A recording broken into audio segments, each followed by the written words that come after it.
Brian in New York. Brian, you're on the line. Yes, sir. It's a lot of pressure, Jason. Hey, I don't mean to be rude, but is Mr. Jones still in the building? Jones is still in the building. Hold on. He's ushering in. Hold on. All right, hold on. He's got to put some headphones on. Don't jump the gun. All right, go ahead. All right, go ahead, Admiral. I have. Thank you. I just wanted some direction as far as doing some internet radio. I have no clue. How do I begin? What do I do? You know, I don't even have time to watch movies or TV, much less internet radio anymore. Used to, it would take a couple hours out a week to surf around and see what other people were doing. Right. I know that there is a whole proliferation of what they call radio blogs, and it's kind of like sites where people don't want to be on video, and so they want to be on audio, and so you go in and you kind of have your own board, your own little mixing board, and you do you do like recordings, and then you post that up to the blog site, and that blog site has a lot of users and a lot of visitors. So you want to pick some of the bigger radio blog sites out there and then post your audio. And if people like what you have to say, then it proliferates and gets posted on YouTube and Google and other places. And so it's all a process. But you just said something? Yeah, I was saying that, you know, that sounds convoluted and like it would take years to even get anybody to hear you. No. Listen, I remember in 1996, I'd been on Access TV about 1.5 years, 2 years, been on radio. Just a few. Pardon me?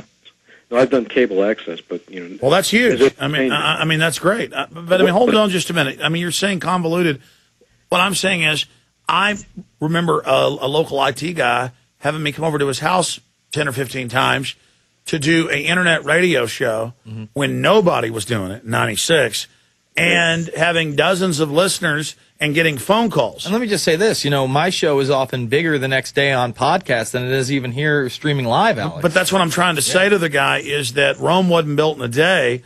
And so for years, I mean, when I started INFOWARRIOR.com in 1997, I didn't have a website for the first 2 years.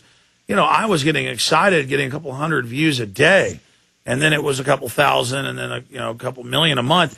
So I mean, in 2002, the website was drastically different, Alex. We're talking about total blog format, just bare bones INFOWARS.com. Exactly. So I mean, I think as an instant gratification society, I mean, you see Ron Paul, he goes and does interviews with little blogs and stuff that have a few thousand people.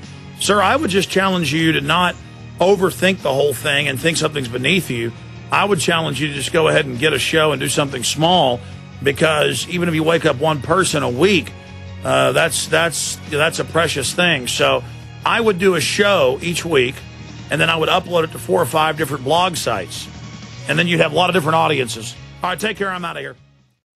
Finally in the news this evening, it's being reported that cyber spies from Russia and China have now penetrated our power grid. Even as energy experts are reporting that each summer we get closer and closer to the limits of our nation's power grid, some say that this summer's demand for electrical power may finally push the grid over its edge, creating a cascade of power outages across the country, putting us all in the dark. Are you prepared for the next round of storm-related outages or government-created blackouts? Have you ever thought about taking steps to get off the grid and generate your own private supply of electrical power? If so, this will be the most important information you have ever heard. Solar-powered generators are finally available. They have no moving parts to wear out or break and require absolutely no gas whatsoever. Remember, the government doesn't own the sun, so go to mysolarbackup.com. That's mysolarbackup.com. Check out mysolarbackup.com before you lose your power.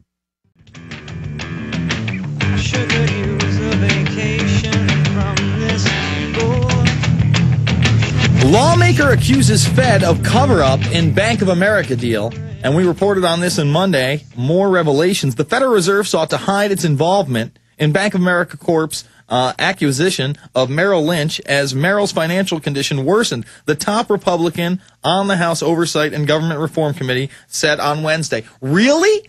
Bank of America's corrupt, and so is the Federal Reserve? I can't believe it.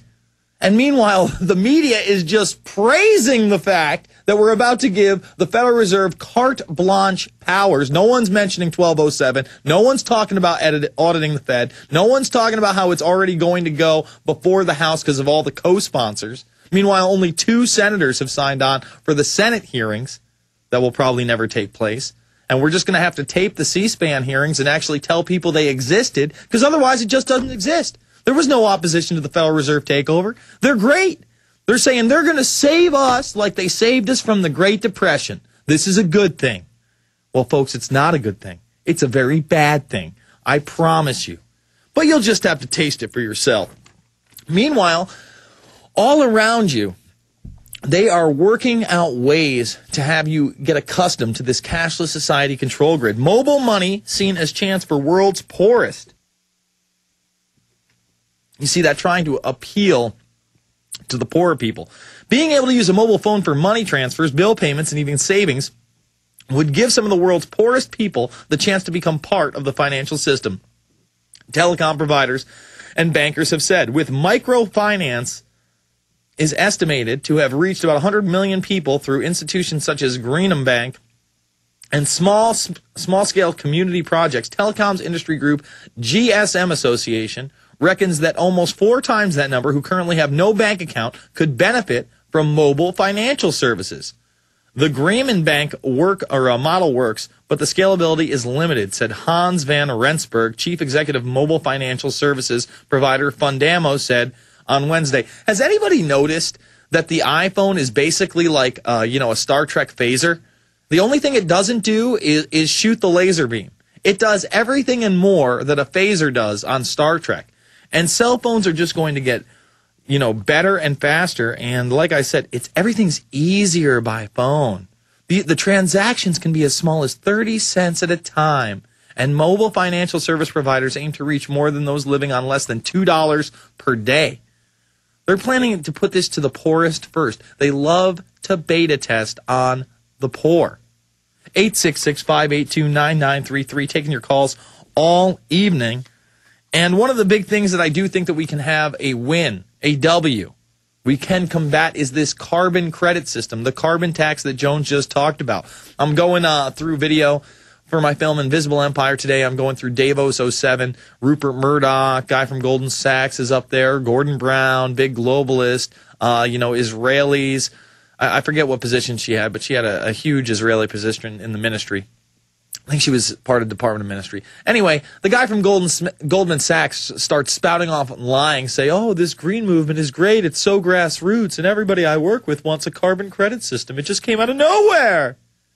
No, you and the elite promoted a carbon credit system so that you could get people under global governance, international law, and an international tax on the way we live. That's what that's about.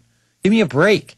Anyone can see through that. Except for all the morons out there that think we have to stop with all this carbon dioxide. And Rupert Murdoch's up there pushing it too. He's like, once I decided to be part of this carbon revolution, everybody working in my office was so pleased. They were hip. They knew about it because of the internet. They're basically telling you how they're manipulating information on the internet for their little false movements, especially the environmental movement and this carbon credit system movement. Iran said the gunman who killed Neda Aga Sultan may have mistaken her for the sister of an Iranian terrorist, the Islamic Republic News Agency reported on Wednesday. Iran blamed the death of the woman, known to the world simply as Neda, squarely on those who would create division in the nation, saying they planned the woman killing to accuse the Islamic Republic of ruthlessly dealing with opposition, according to IRNA, Iran's state-run news agency. Now, who do you believe? They're both propagandists.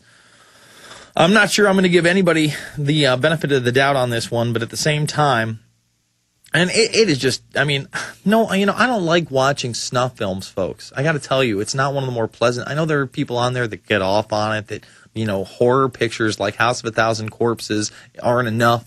Slasher flicks aren't enough. The new Friday the 13th isn't enough. They actually like this stuff.